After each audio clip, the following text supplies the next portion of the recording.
Welcome back again, my viewers. Oh my God. If you're doing something, just leave it. Pause.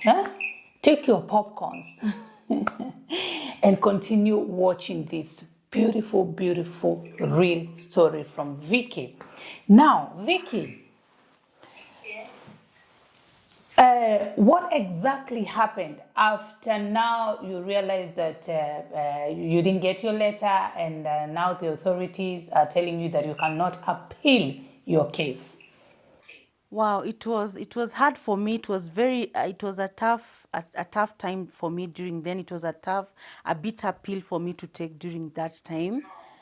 And you can imagine after you've come with a lot of expectations, you've come from Canaan, if I can put it like that. You're expecting milk and honey, and now you are being told to get out of Canaan. It's not easy. So I had to consult my friends who I was with. For example, the Nigerian friend who I was with, and he told me the best way you can do right now is to go underground. You know.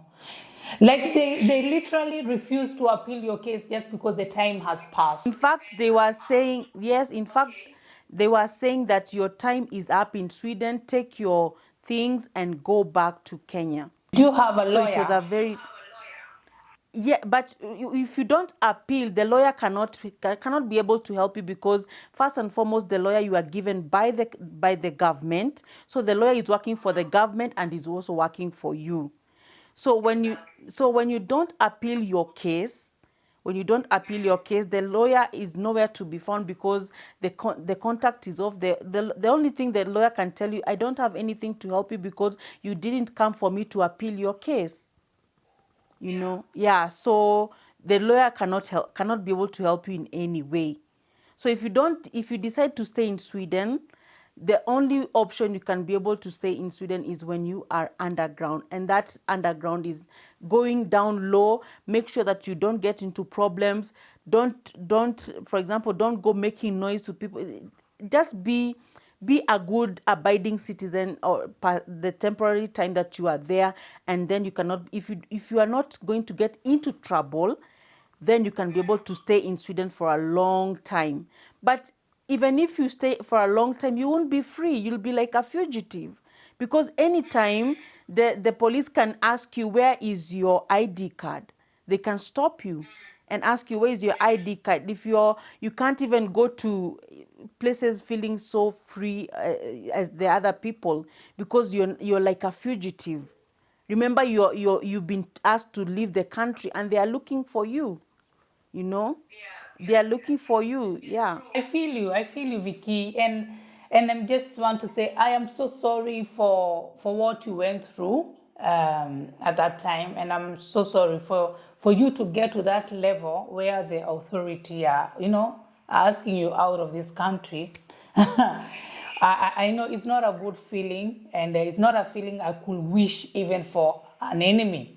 No. So I know how you feel, and I'm so sorry, and I really hope that that woman like apologized to you and gave you at least a valid reason why she didn't do what she was supposed to do. Because Oh no, Lisa, no.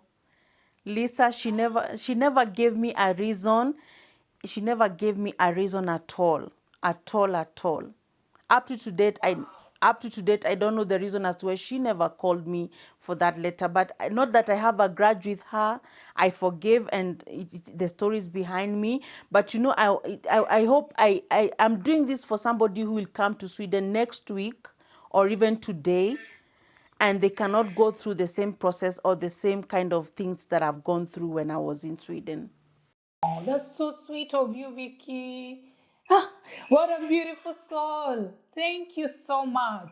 Thank you even for accepting to do this, because I know somebody somewhere is getting a lot of information, and this is why Truth Talk is here, because it's about creating awareness and giving you information so that you know and understand how it works here in Sweden. If you're there, you're planning to come to Sweden, you now know, yeah? You know, if you get to hear what Vicky is telling us, you now know what to do. But Vicky, for the record, you don't have Yes. to tell us her name, but was she a Kenyan? No.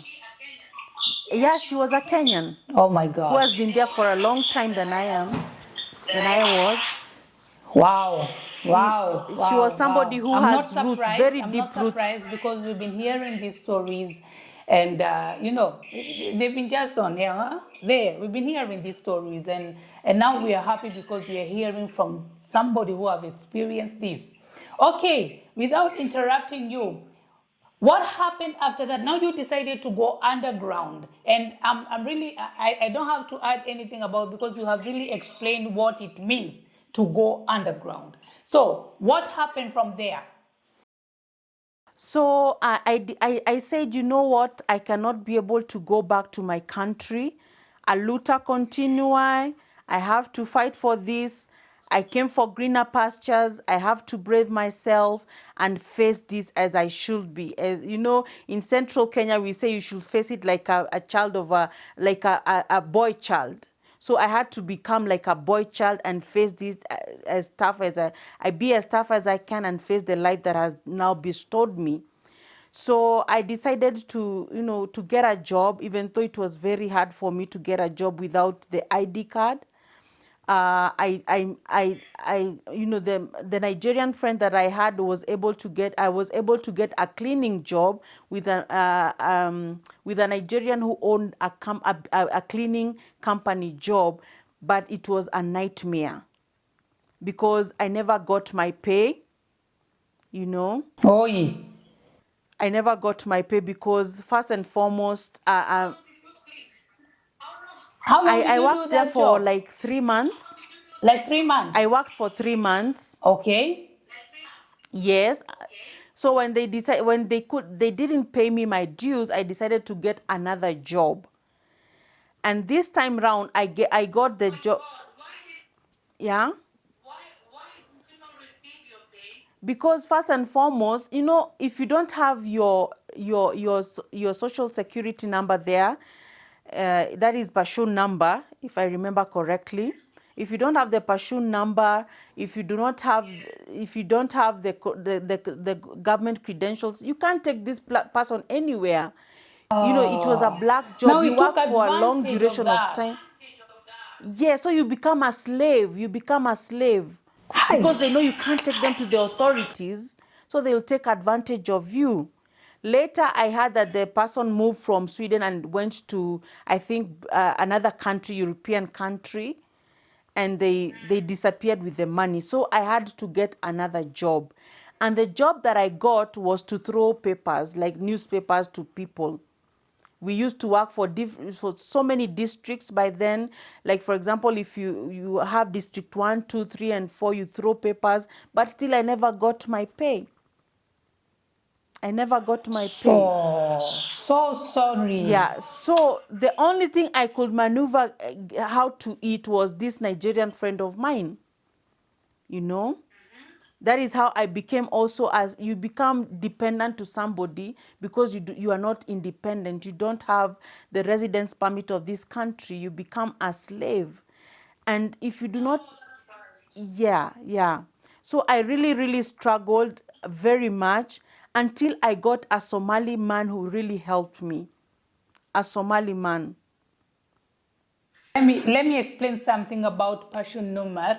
Passion Number, these are security numbers that each and every person have, all residents in Sweden, those who live here, those who are here legally, that have come here to study, to work, they have it. And the security number is registered in the tax office, and you have to have it to be able to work. You have to have these numbers to be able to go to school. So this you actually cannot like do anything without the passion number. That's why Vicky is talking about the difficulties she had now, and she had to work. And somebody took advantage of her, and she didn't get her pay. So that is how important it is to have passion number in Sweden. So continue. So you went from that job, you went to another job for, is it Yes, advertisement, I reclam? no by God's grace, I was able to meet one Somali man. I'm not going to mention the name. And the man told me, I have stayed in Kenya for a long time, my family and I, in fact, the guy could speak a bit of Swahili. And he told me, because I have benefited so much from Kenya, I am going to help you. And he was the one who helped me he was the one who helped me get a job in a diplomatic area, where I'm not going to be asked to have my passion number because of the diplomatic immunity. And it was the Sudan. Hold on Yeah. there. If you listen to Vicky, what she's talking about, she received help from two people now. The first one was a Nigerian, Elehur, Vicky. The second one is now a Somali. So I'm just wondering, why not a Kenyan? Why not a Kenyan coming to her aid? Actually, as I told you, Vicky, when we first talked, is that you look familiar, but I can't even, I didn't know that you've been in Sweden. I didn't know, to be sincere. I didn't know. So you're a voice to so many people who are here and we don't know each other. That's the thing, we don't know each other. Because I'm very sure, Vicky, if you came and talked to a Kenyan, if you met a Kenyan, it would be a different story. But you've talked about a Kenyan, the one who was helping you with the address and your letters, and you see what happened. Yeah? And now you're talking about a Nigerian, you're talking about a Somali that are coming to your aid. So before you go on with your story, what do you think about that? That other people from other countries are helping you, but not Kenyans? First and foremost, I was warned from the camp not to associate with Kenyans. They are going to betray me.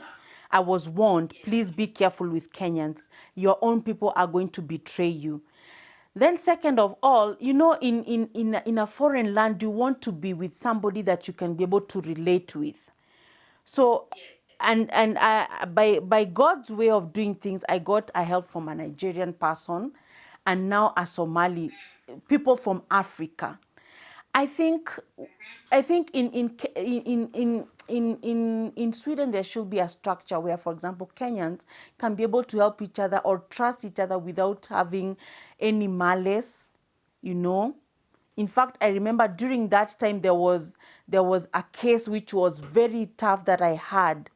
The case which was happening there, I couldn't believe what I had, because a lady that I knew from Kenya was deported back to Kenya because of her boyfriend, who was a Kenyan. So I got very much scared to associate with Kenyans back then. What was the story Yes, about? I actually didn't know them. I can't mention their names, but I didn't know them. But I heard that she was caught in a love triangle, and then this one went and told the migration, this and this, she doesn't have her papers, and she was deported back to the country, which was very sad. Kenyan. Yes. Wow. Yes. So this kind of things gave you, of course, they gave you fear, and you were Yeah, a lot of scared, fear, a lot. and that's why you didn't want to A associate lot of yourself fear. with Kenyans. Yeah. Wow. Yes, Lisa, it gave me a lot of fear. I couldn't associate with people from my own country, from my own, and actually, you want to associate with people from your race, from your country, people you're going to feel comfortable talking your problems with. But here you cannot be able to associate with your own people. And mind you, the highest percentage of them, we speak the same dialect. We are from the same ethnic group. So it becomes very ironical. It becomes very shocking why people can go to this extent of betraying each other just because of money. Yes. Oh, you're right. Wow. Wow. And some of these things, they happen, and we can't fill up this place. Why should we be jealous of each other? Why? We can't fill up this. There's everything for everybody. If God has planned for you to come to Sweden, if you've come here for greener pasture to study, to work, family ties and everything, yeah, you will have something. There's something for you. So I don't know why you should be so jealous. We should betray each other to make sure that somebody is sent back to Kenya. Why? Why? For what? For what? That person will not take up your job. No, you have your own job. Huh? She will not come and occupy your house. No. Huh? There's time, there's everything for everyone. Please. Is it hard? Kenyans in Stockholm or in Sweden, is it hard to embrace each other, to love each other, to be there for each other, as God wants us to be? Why did God send you to Sweden? Why? Have you ever asked yourself why God sent you to Sweden? We should be there for each other. Love each other. Even if you don't know that person. Yeah, love that person. Embrace that person. You don't know about tomorrow. Oh my God, let me not be emotional. Please, Vicky, continue with your story. Continue. Yes.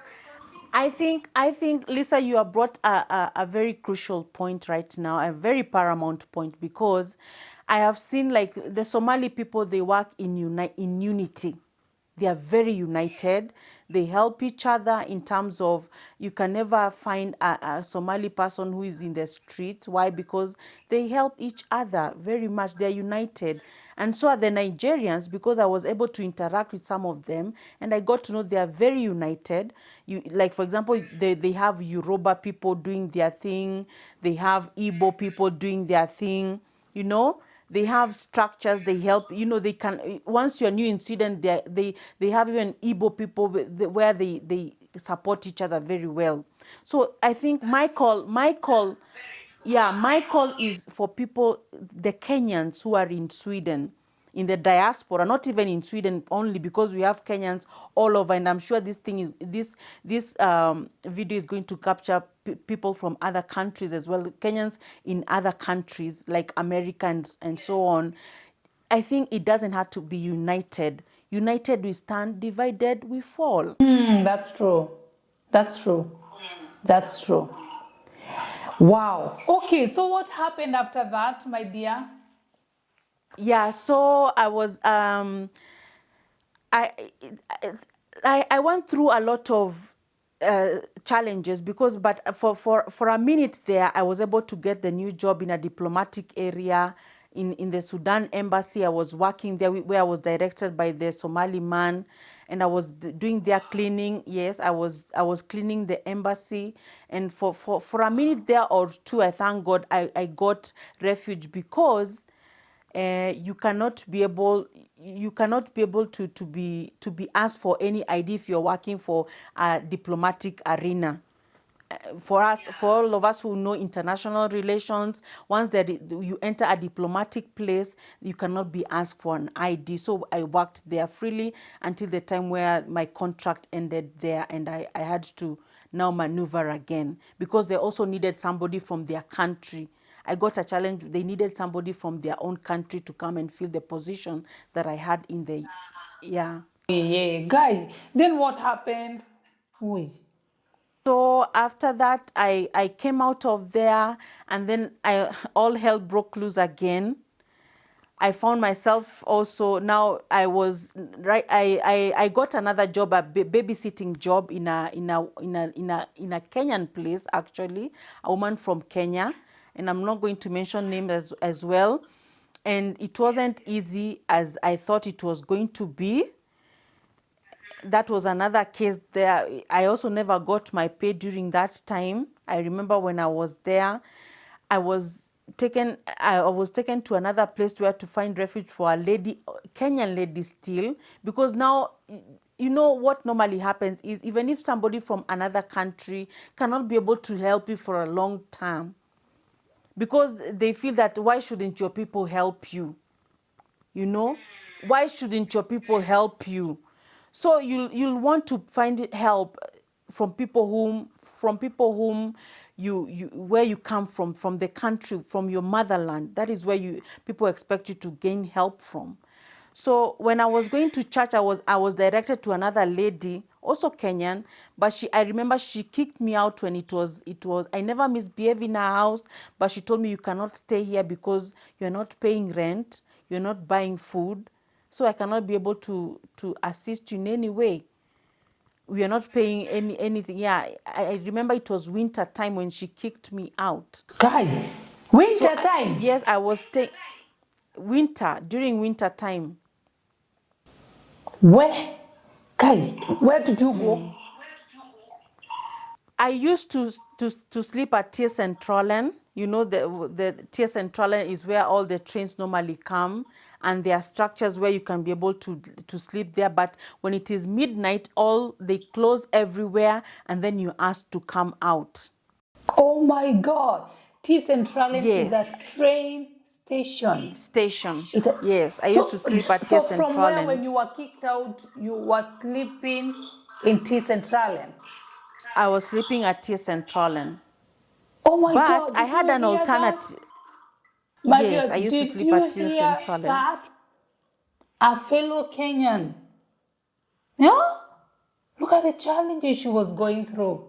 Kicked out during winter. That was the worst thing one can do to somebody. Hey! My God, why? Why? That's the worst thing you can do to somebody. Winter here, it's crazy. It's crazily cold. It's cold outside. And then you kick someone out during winter to go where? Just because she's not paying rent? She's not buying food? Was there not another way to deal with this? Oh my God, someone's daughter kicked out, sleeping on train station. Now, because train station, they normally close, yeah? They normally close. So what did you do? Because I don't think they operate 24 hours, do they? No, they don't operate. No, they don't operate 24 hours. Uh-huh. So I remember there was one time I entered a train. I entered the last train. It was going to Niasham. Ninesham. Okay. Yeah. And I went to, and white people, I don't want to use a racial word, but the Swedish people, they are very conservative. They can't just help you anyhow. No. They are very conservatives. So I got in the train and I decided, I'm going to the last stop. I'll come out of that train and also go knocking on people's door. But nobody opened up the door for me. And I slept in the apartment. You know how somebody can open apartment? They have the key. The only person who can open the key are the people who own the houses in those apartments. Yeah. Now, yeah, at the entrance door, if you do not have an apartment, you cannot have the key to the entrance door of any apartment. Yes. So I waited for somebody to open the door for me, and then I entered. And even that person asked me, "Where are you going?" I told them, I lied to them. I told them I'm going upstairs. That is where I stay. No. I had to lie because it was very cold. I had not eaten for a couple of days. I was very cold. I maneuvered. That is how I was thinking. In fact, I left my luggage there under the staircase, and I was sleeping under the staircase. When it was during the day, I come out so that they don't ask me, "Are you taking refuge here?" And they don't give me to the migration or to the police, because they're going to sell me out to the police and say there's a homeless person staying in our apartment and she sleeps there, and they're going to surrender me to the authorities. So I used to wait until it is daybreak, and then I come out. So I decided, yes, I really went through very tough times in Sweden, very tough times. Oh my God. Until one time I said, I've had enough. I'm going to Denmark, because Denmark, there's a friend of mine that I knew was staying in Denmark.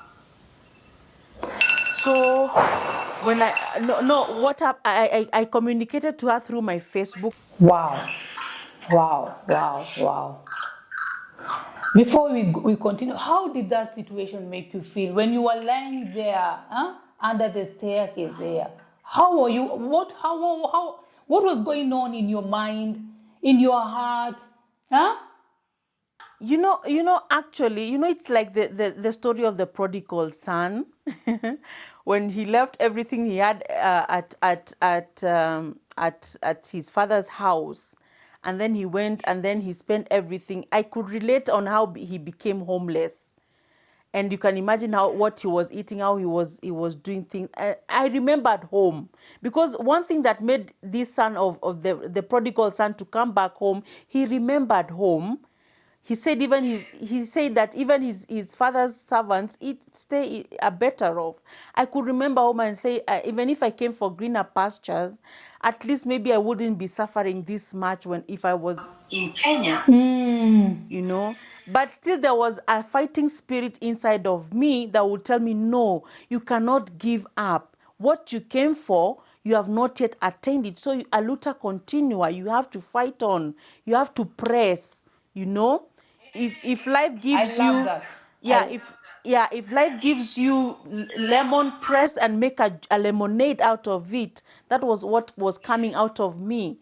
So I decided to go to Biblioteket. It is free, and I access internet there. Biblioteket is the library. It's the library there. And I entered into Facebook, and I talked to a friend of mine in Denmark, and I told her, I'm coming to Denmark. Please, I need your help. What you said about remembering who you are, because this is a very important question to ask yourself in different situations. Who am I? Where do I come from? Where am I? Where am I going? These are serious questions we ask ourselves, and I'm happy because God helped us to find answers there and then.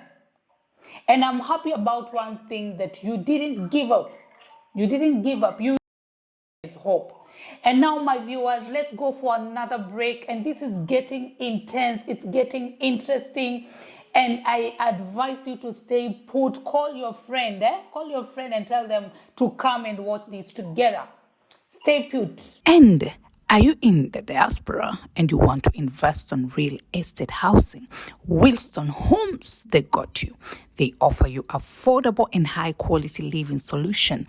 Wilston, healing the nation, one home owner at a time. And bila maneno mingi, Wilston is home. Wait. Do you want to get yourself a land? Optiven, a leading brand in the African real estate on lands. Optiven has ensured a hassle-free investment process for all the diasporans. And Milano Tours and Safaris, a Kenyan company that provides safari throughout East Africa and the world at large. They offer you a fulfilling holiday and make sure you enjoy every moment. It is possible. All this and more. Just contact us on Truth Talk and we connect you to where you're supposed to be.